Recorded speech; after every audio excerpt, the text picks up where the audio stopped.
Pemijahan merupakan proses pembuahan sel telur yang dimiliki oleh ikan betina oleh sel sperma yang dimiliki oleh ikan jantan dengan tujuan untuk menghasilkan bibit ikan yang baik. Ikan dapat melakukan pembuahan dengan sendirinya, namun risiko kegagalannya juga besar, karena tidak adanya pemantauan. Maka dari itu, penting bagi seorang pembudidaya memahami teknik pemijahan agar bibit yang dihasilkan dalam jumlah yang optimal.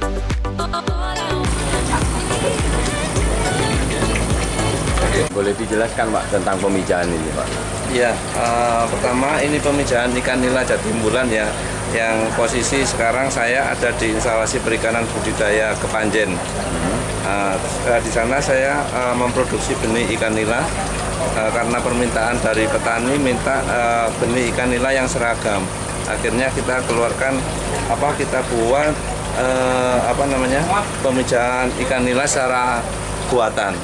Ya, jadi setelah itu kita masukkan misalnya dengan ukuran 1 meter kali 2 meter luas kolam, itu kita masukkan 3 jantan, 9 betina. Kemudian kita pelihara, kita kasih makan pagi sama sore.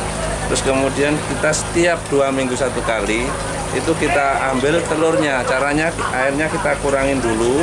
Setelah air kita kurangin, baru kita cek satu-satu indukan betina itu dia apakah ada mengeramin telur yang ada di dalam mulutnya. Kalau misalnya ada, baru kita ambil telurnya, kita masukkan ke dalam inkubator. Ini namanya alat inkubator. Yang mana ini? Yang ini. Ini ada inkubator.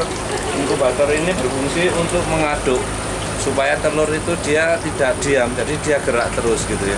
Gerak terus sehingga dalam waktu 3-4 hari dia sudah bisa menetas seperti larva yang ada di sini.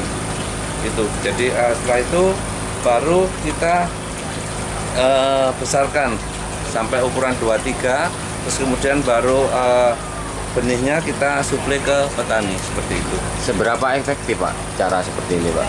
Ya sangat efektif sekali. Jadi kita bisa memacu kalau misalnya memacu produksi benih ya dibanding dengan pemijahan secara alami.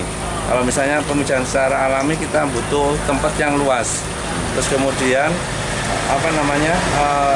untuk larva yang dikeluarkan tidak bisa maksimal karena terganggu kalau misalnya kita terlambat mengambil larva yang sudah menetas di dalam kolam pemijahan nila alami ini, maka indukannya akan terhambat untuk perkawinan lagi sampai dia bertelur lagi itu akan terhambat karena misalnya larva tidak kita segera ambil. Tapi kalau misalnya di pemijahan buatan ini kita begitu ini setiap 2 minggu sekali kita ambil, kita seleksi apakah ada telur yang dirami dalam mulutnya seperti itu. Jadi kita rutin, terus kemudian untuk produksinya bisa maksimal. Berapa lama Pak prosesnya dari telur sampai ini sekitar maksimal 1 minggu ya. Maksimal 1 minggu sudah 100% menetas. Kalau secara alami Pak? Kalau secara alami itu kita langsung Pak. Jadi kita taruh di kolam tanah ya, dengan kolam yang luas, terus kemudian kita perbandingkan sama 1:3, terus kemudian telur yang larva yang keluar, kalau misalnya kita terlambat mengambil larvanya, maka kelemahannya dialami indukan akan lama mijah lagi ya, karena terganggu oleh benih yang sudah menetas seperti itu. Tapi kalau di buatan ambil kalau boleh tahu dapat inspirasi dari mana cara seperti ini? Cara lama Pak. Oh, cara lama. Cara lama. Jadi sekarang cara lama itu biasanya dengan menggunakan aerasi saja. Jadi ditaruh di seperti kaleng gitu ya. Telur yang sudah taruh di kaleng, kemudian kita masukkan aerasi ya ke dalam kaleng itu. Aerator. Oh, aerator. Oh, aerator. Udara itu Pak ya? Ya, udara itu. Ya. Nah, itu juga bisa, cuman kendalanya kalau misalnya kita pakai aerator, air yang ada di dalam kolam itu cepat keruh.